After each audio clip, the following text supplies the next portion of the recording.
This lesson, you will examine a video case study of knowledge construction in action. We are going to Loretto College School in Toronto, Canada, where resource teachers Diane Vautour and Danielle Papulin worked with a senior level English class.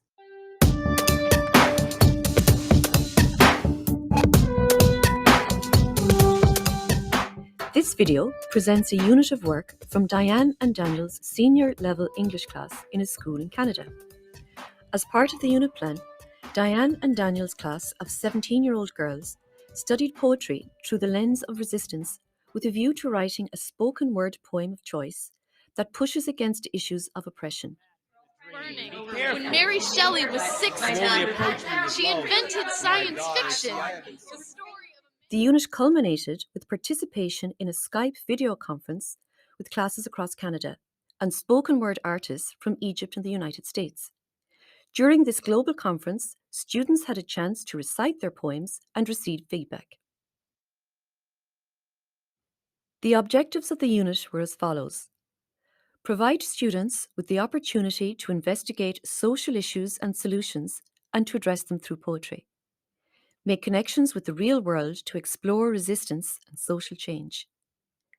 Build upon the school's specialist high skills major program that has a non-profit focus by having students address social issues, injustice, and oppression through poetry, and sharing their work with an international audience. And connect to real-world professions by bringing in literary experts to act as portfolio panelists who will assess and provide feedback for students as they continue to revise their work. The unit of work comprised of 6 lessons which took place over a 3-week period. In the first lesson, students learned about the history of spoken word poetry and the beginning of poetry slam competitions. They also learned what makes a successful slam poem. Welcome to the Poetry Slam. Here's how it works. Poets, you have 3 minutes to perform one original poem of your own construction. No props are allowed, no costumes are allowed, no animal acts are allowed. No musical accompaniment other than the music you can create with your own body will be allowed. Each poem will be scored on a scale of 0.0 to 10.0 by our panel of 5 judges who have been selected from the audience. Judges, please consider the content and the performance of the poems. The only really important thing is that you tell us what you think. Poetry Slam is about the idea that everybody has a valid opinion about art and you don't need some degree or credential to prove it. Diane and Daniel used a TED Talk by Harry Baker, the 2012 World Grand Slam Poetry Champion, to teach the students about spoken word poetry. As part of his TED Talk, Baker recited a number of poems. Using a teacher-designed template, students were instructed to analyze these poems in terms of style, structure, and performance. They were also asked to rate the poems out of 10 and to explain why they awarded a particular mark. On completion of this activity, the class collectively discussed and defined a set of success criteria for a successful spoken word poem. In Lesson 2, students were introduced to the concept of resistance poetry, and they investigated how different elements of resistance are tackled through spoken word poetry. The class began by discussing and defining resistance art with the students. Once they understood the concept of resistant art, the remainder of the class was structured like a slam poetry event. To do this, students were given a Prezi presentation. Embedded in the Prezi were a number of videos featuring poets performing poems which placed emphasis on discrimination based on gender and race, disparity of wealth and power, and confronting death and failure. Students were asked to view and rate a number of these poems. They were also asked to comment on a poem's ability to resist, comment on one aspect from the success criteria that they found was especially effective in the poem, identify and explain which slam poem best exemplified resistance art, identify and explain which was their favourite slam poem based on the performances, and continue to revise their success criteria of a successful word poem. Like before, once the class had completed this activity, the students collectively discussed and outlined the success criteria of a successful resistance poem. This set of criteria was later used to develop the assessment rubric that was used to evaluate the students' final poems.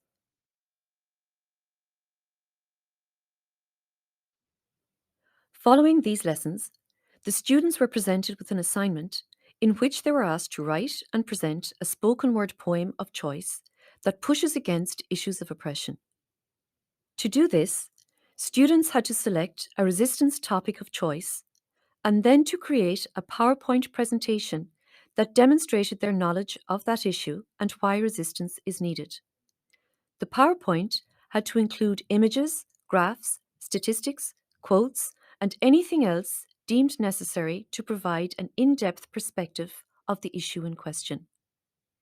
Students then shared these presentations in small groups. Using a teacher-designed checklist, they provided feedback to each other.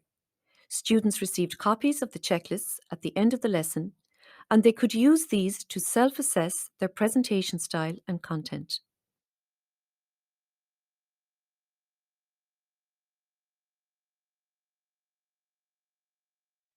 At this point, the students also collectively created a rubric that outlined the success criteria that would be utilised for assessment.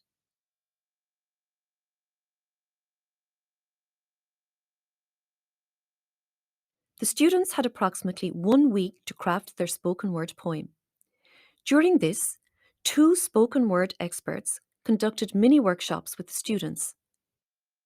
While a Skype call was conducted with Professor Daniel Scott Tisdale. With Cupid, it's like I was in love, so it's like being struck by an arrow in my heart. Well, you could imagine what if that literally happened, right? Now suddenly you have this arrow stuck in you. It's hard to put on a shirt. You try to hug someone and they get hit with the arrow. So you can also have fun with cliches by taking them literally. Both provided insight on how to begin and successfully craft a spoken word poem, and students were encouraged to question them about the writing process and to seek advice towards overcoming the barriers they were encountering while writing their spoken word poems. How do you do rhyming? Because half the time when I do rhyming, it just goes in a horrible train wreck that flies out the window in a flaming ball of death. Okay, it kind of works like this. So, like, the way my brain kind of works is like I see chair, and then I think care, bear, snare, and you just kind of go like that. It's super simple.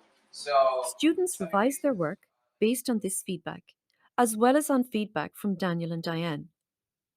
In the penultimate lesson, students performed their resistance spoken word poem in front of their peers, who provided feedback according to the success criteria established in class. Final revisions were made based on this feedback.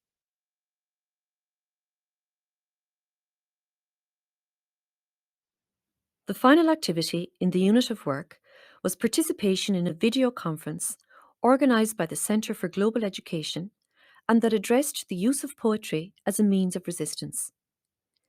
During the conference, students heard from a young revolutionary in the Middle East and a poet from the United States as they shared their poetry about transition and injustice.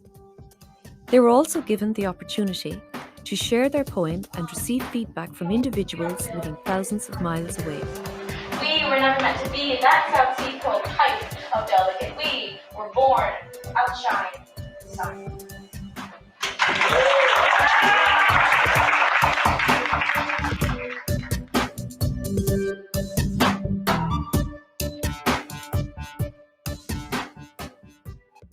Please watch the video again and make note where you see evidence of knowledge construction. Jot these down and make notes of what level you would code it and why.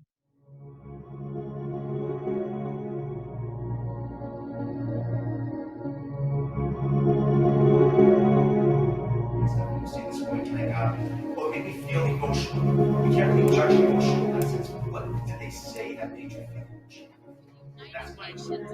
With a rubber mat burning. When Mary Shelley was 16, she invented science fiction. Put my laptop and they just looked at me and I didn't know what to do. So I just sort of said, and I tried to be as engaging as possible, and I think it worked. It was really effective, and I don't know, it was a lot of fun.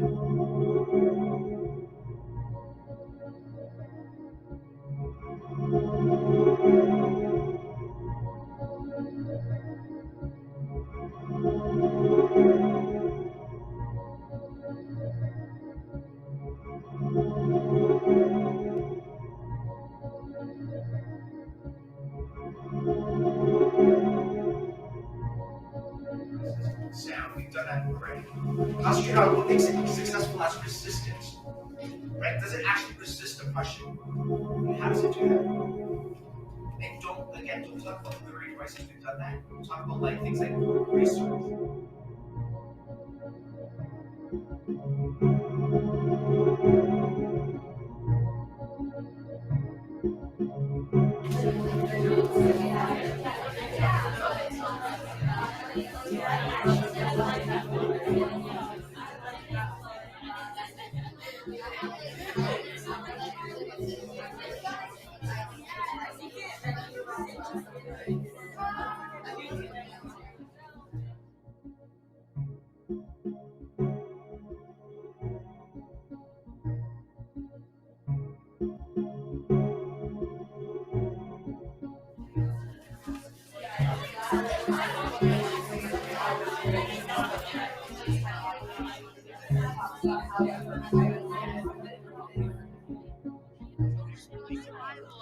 Apology, she stood before the United Nations and told them how her country was burning. When Mary Shelley was 16, she invented science fiction.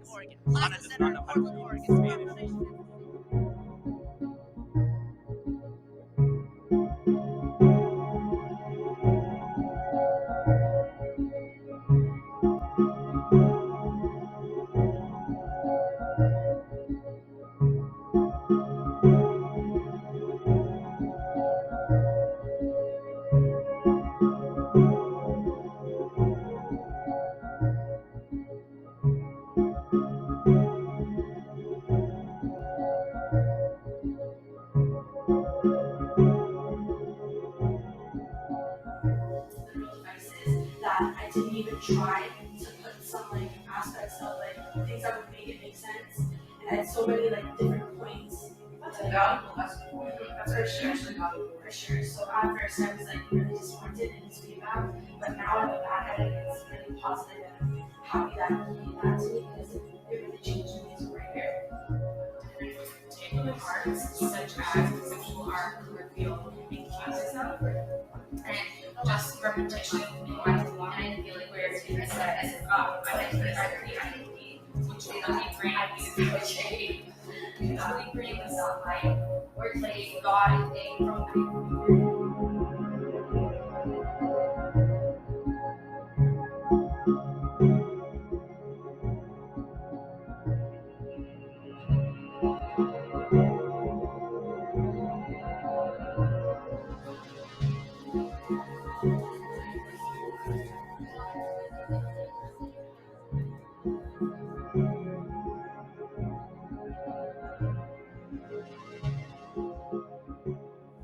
If you want to like kind of protect your personal story, like take the values out, leave the story there, and like if you can apply the values that you want to communicate to something else, then people will still get the message.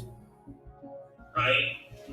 For example, like we say, like, you know, with Cupid, it's like, I was in love, so it's like being struck by an arrow in my heart. Well, you can imagine, what if that literally happened, right? Now suddenly you have this arrow stuck in you, it's hard to put on a shirt.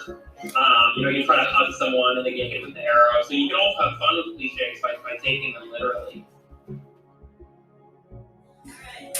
Sorry, again. I noticed in your poem rap song about music, it was really good. You had rhyming, sort of, in this rap. How do you do rhyming? Because half the time when I do rhyming, it just goes in a horrible train wreck that flies out the window in a flaming ball of death. Okay, it kind of works like this. So, the way my brain kind of works is like I see chair, and then I think care, there, stare. And you just kind of go like that. That's super simple. So, some people use like sources, some people use dictionaries, but I usually just pick a word, and then in my head I think about all the words that rhyme with it, and then like, if it's chair, then it's care. I'm like, is care and chair the best fit?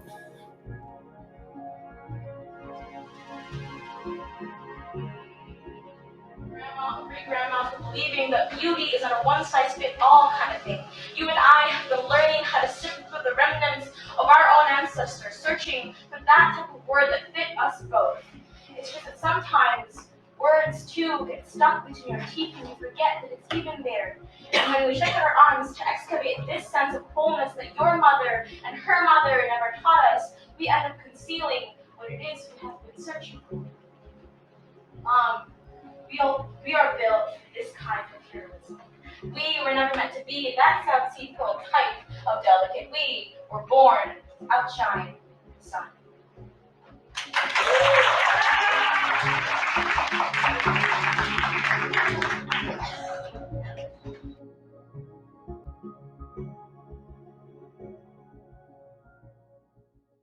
We are now going to look at this video once more. This time, it will highlight evidence of the different levels of knowledge construction. See how they compare to what you noted.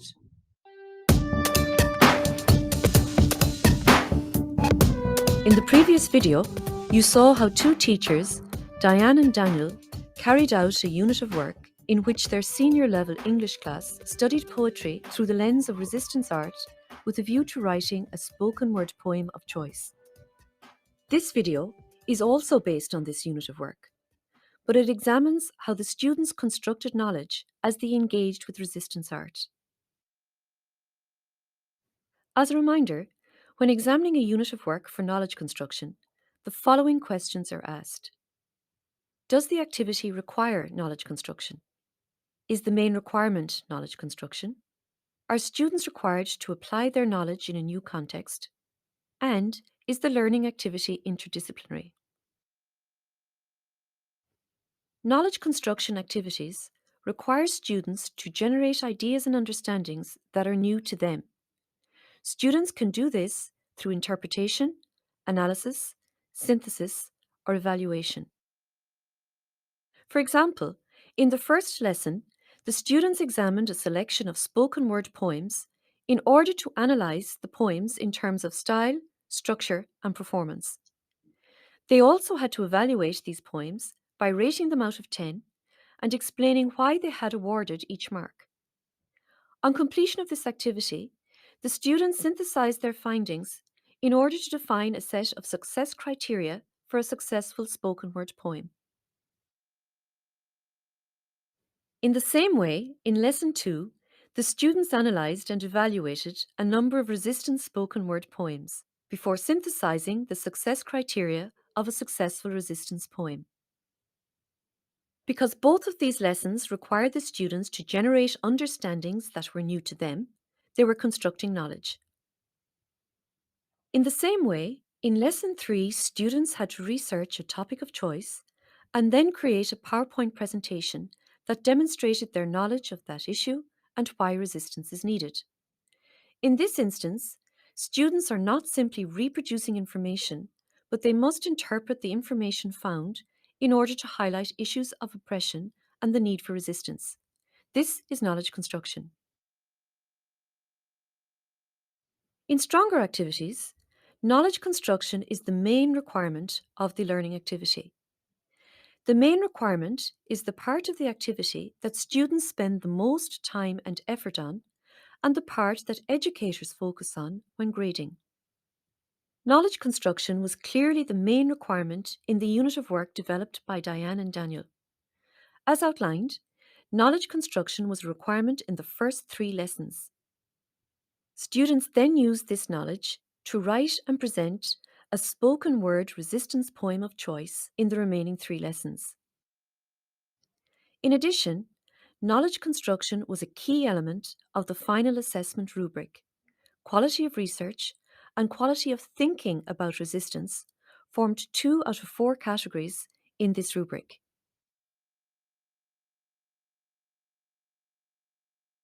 Students must apply the knowledge they have constructed to support another knowledge construction task in a new context.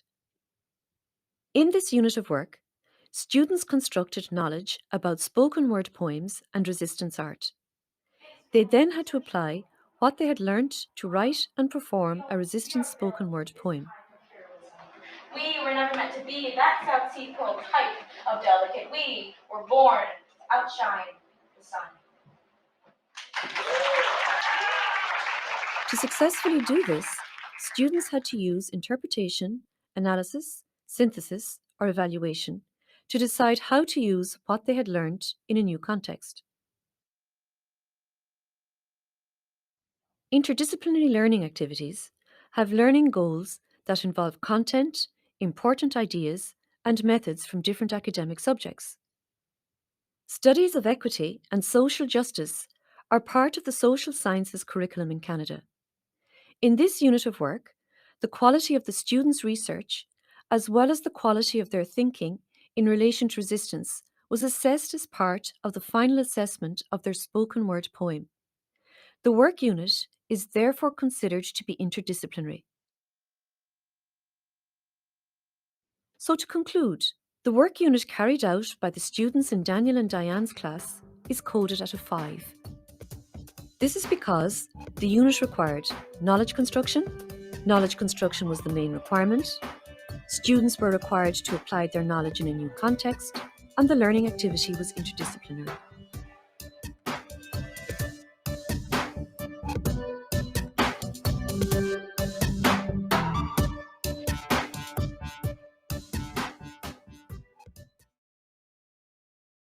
Now that we've examined knowledge construction in action and looked at how we can apply the 21 CLD rubric to design a learning activity to help develop students' knowledge construction skills, what sort of learning activity could you create to help develop your students' knowledge construction skills? In this lesson, we have looked at knowledge construction in action.